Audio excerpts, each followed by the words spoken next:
राधे राधे दोस्तों, श्री बांके बिहारी की कृपा आप पर और आपके समस्त परिवार पर सदा बनी रहे।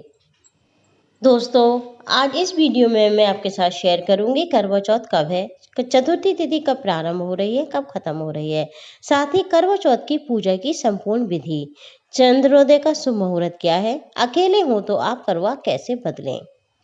बहनों, करवा चौथ का व्रत सुहागिन महिलाओं के लिए बहुत खास होता है। इस दिन सुहागिन महिलाएं पति की लंबी उम्र, अच्छे सौभाग्य, सुख समृद्धि के लिए भूखी प्यासी रहकर कठोर व्रत का पालन करती हैं। करवा चौथ का व्रत सुबह सरगी के साथ शुरू होता है और इसका समापन चांद को अर्घ्य देकर किया जाता है। करवा चौथ व्रत में पूजा की थाली का भी दोस्तों खास महत्व होता है। हिंदू पंचांग के अनुसार कार्तिक मास के कृष्ण पक्ष की चतुर्थी तिथि को हर साल करवा चौथ का पर्व मनाया जाता है। इस साल कार्तिक माह में कृष्ण पक्ष की चतुर्थी तिथि का आरंभ 20 अक्टूबर 2024 की सुबह 6:46 से होगा और बहनों इसका समापन 21 अक्टूबर 2024 की सुबह 4:16 पर होगा। अब मैं आपके साथ शेयर करूंगी सबसे पहले करवा चौथ की पूजा विधि। तो बहनों, इस व्रत में सबसे पहले सुबह नहा धोकर आपको करनी है शिव परिवार की पूजा पूरे विधि विधान के साथ। जब शाम को चंद्रोदय होगा तो चंद्रमा को अर्घ दिया जाता है और विधि विधान से चंद्रमा की पूजा की जाती है। बहनों, चंद्रमा की पूजा करने का सबके परिवार में अपने अपने नियम होते हैं, उन्हीं के अनुसार आप चंद्रदेव का पूजन करें। बहनों, जब आप सुबह नहा धोकर शिव परिवार की पूजा करें तो आप व्रत का संकल्प लें और भगवान से प्रार्थना करें कि हे माँ पार्वती, हे भोलेनाथ, हे करवा माता, मुझ पर कृपा करें। आज मैंने करवा चौथ का व्रत अपने पति की लंबी उम्र व अच्छे स्वास्थ्य के लिए धारण कर रखा है। माँ पार्वती मुझे अखंड सौभाग्य दें। बहनों, बहुत से परिवार में व्रत का संकल्प लिया जाता है और बहुत से परिवार ऐसे भी हैं जहां ये व्रत का संकल्प नहीं लिया जाता। तो आप वैसा ही करें जैसा आपके बड़े अब तक करते आ रहे हैं। बहनों, शाम की प्रदोष काल का में जो पूजा होती है उसका बहुत विशेष महत्व होता है। उसका समय है 5:46 से 7:09 तक। बहनों, अब अपनी जानकारी के अनुसार मैं आपको बताऊंगी कि आपको शाम की पूजा कैसे करनी है। सबसे पहले तो आप जहां पूजा करेंगी उस स्थान को साफ करें।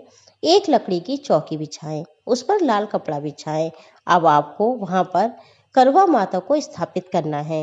आप थोड़े से गेहूं या चावल रख दीजिए और अब उसके ऊपर अपनी करवा माता की मूर्ति या तस्वीर जो भी आपके पास हो आप वहां पर स्थापित कीजिए। बहनों, बहुत से परिवार में गौरा माता की पूजा होती है, तो आप गौरा माता को सुंदर सुंदर वस्त्र पहनाएं, माँ का श्रृंगार करें। जैसा आपको सहूलियत हो आप प्रसन्न मन से वैसा ही करें। उसके बाद आपको करनी है कलश की स्थापना। कलश के नीचे थोड़े से चावल रखिए। आपके पास पीतल, स्टील, मिट्टी किसी भी धातु का पात्र हो वो आप ले सकती हैं। आप कलश में थोड़ा सा गंगा जल डालें और उसके बाद उसमें शुद्ध जल।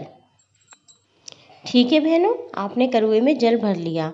अब आप उसके ऊपर एक पात्र में थोड़े से चावल रखें और उसके ऊपर धातु का या मिट्टी का दीपक रखें। अब आपको लेने हैं 2 करवे। देखिए बहनों, बहुत से घरों में मिट्टी के करवे लेते हैं और बहुत से परिवार में चीनी के करवे भी लेते हैं। देखिए बहनों, ये चीज़ें हमें अपने परिवार के हिसाब से ही करनी चाहिए। जैसा आपके परिवार में होता है आप इन सब चीज़ों को वैसा ही कीजिए। 2 करवे तो सबके परिवार में लेते ही हैं। एक करवे से चंद्रमा को जल देते हैं, दूसरा करवा माँ पार्वती का होता है।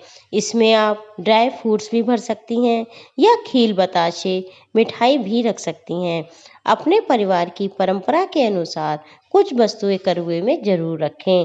बहनों, खाली करवा नहीं रखा जाता, इस बात का आपको विशेष ध्यान रखना है। अब दोनों करवों के ऊपर आपको मिट्टी या धातु का ढक्कन रखना है। इस ढक्कन में आप कुछ मिठाई रखें।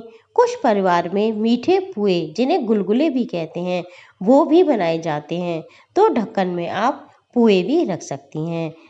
हाँ बहनों, एक बात का आपको और विशेष ध्यान रखना है कि करुए के चारों तरफ आपको कलावा जरूर बांधना है। इसे आप 3 बार, 5 बार या 7 बार लपेट सकती हैं।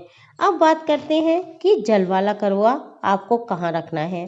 देखिए बहनों, जल वाला करवा पार्वती माता की तरफ होता है, जिसमें ड्राई फ्रूट्स रखते हैं। वह करवा अपनी तरफ रखा जाता है।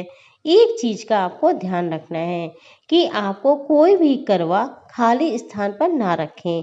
उस स्थान पर आप थोड़े से चावल या गेहूं कुछ भी रख सकते हैं, क्योंकि बहनों करवा को कभी भी खाली नहीं रखते, उसे हमेशा स्थान देकर ही रखते हैं। अब बहनों, आपका करवा स्थापित हो गया, करवा माता भी स्थापित हो गई। अब आप शुद्ध घी का एक दीपक को प्रज्वलित कीजिए। देखिए बहनों, अब आप सबसे पहले आपको करना है गणेश जी का पूजन, गौरी माता का पूजन, शिव जी का पूजन, सभी का आप पूजन करें। माँ को हल्दी या रोली का तिलक लगाएं, जल के छींटे दें, माँ को फूल अर्पण करें, माँ को सिंदूर बिंदी अवश्य लगाएं। गणेश जी को भी सिंदूर आप चढ़ा सकते हैं, भोलेनाथ को सिंदूर नहीं लगाया जाता। देखिए बहनों, जो भी आपने चौकी पर भगवान स्थापित किए हुए हैं, सबको पुष्प, धूप, दीप दिखाएं। अब गौरा माता को आप सुहाग का सामान अर्पण करें। हाँ बहनों, छलनी भी आप अपनी पूजा के स्थान पर रखें। छलनी को भी धूप दीप दिखाएं और एक कलावा बांधें। अब बात करते हैं वायने की। बहनों, वायने में आप कुछ भी रख सकती हैं, जो भी आपको रखना है। इसमें आप इच्छा अनुसार अपनी साड़ी, सूट, दक्षिणा तो आपको रखनी ही है।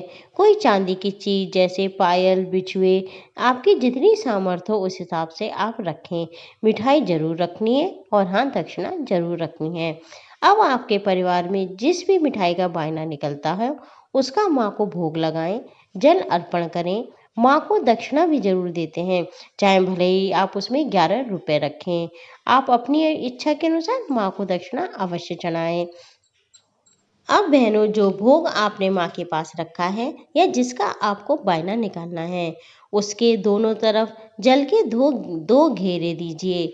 माँ से प्रार्थना करनी है कि माँ, जो भी मैंने आपकी पूजा की है उसे स्वीकार कीजिए।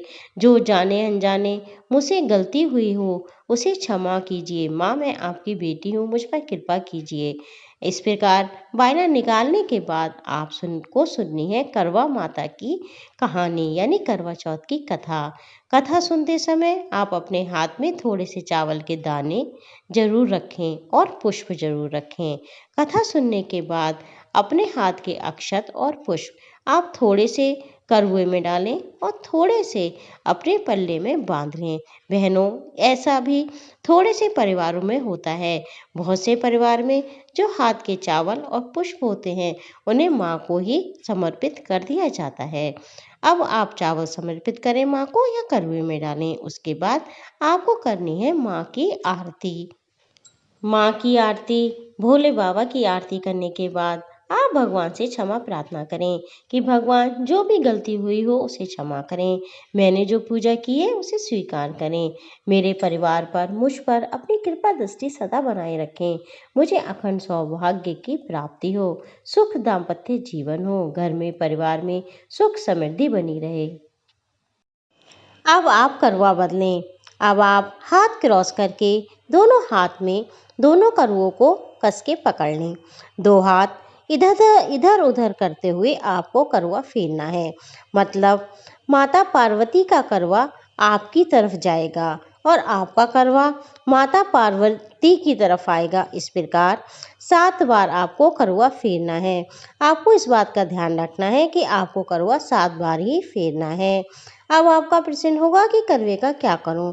तो बहनों देखिए, जिस करवे में आपने ड्राई फ्रूट्स भरे हैं वो करवा और बायना आप अपनी सासू माँ को उनके चरण स्पर्श करके दे दें।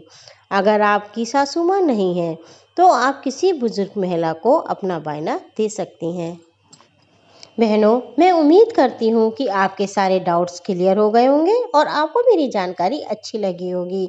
अगर आपको जानकारी थोड़ी सी भी अच्छी लगी हो तो इसे लाइक करें, शेयर करें और आपके अपने चैनल धर्म की यात्रा को सब्सक्राइब करें।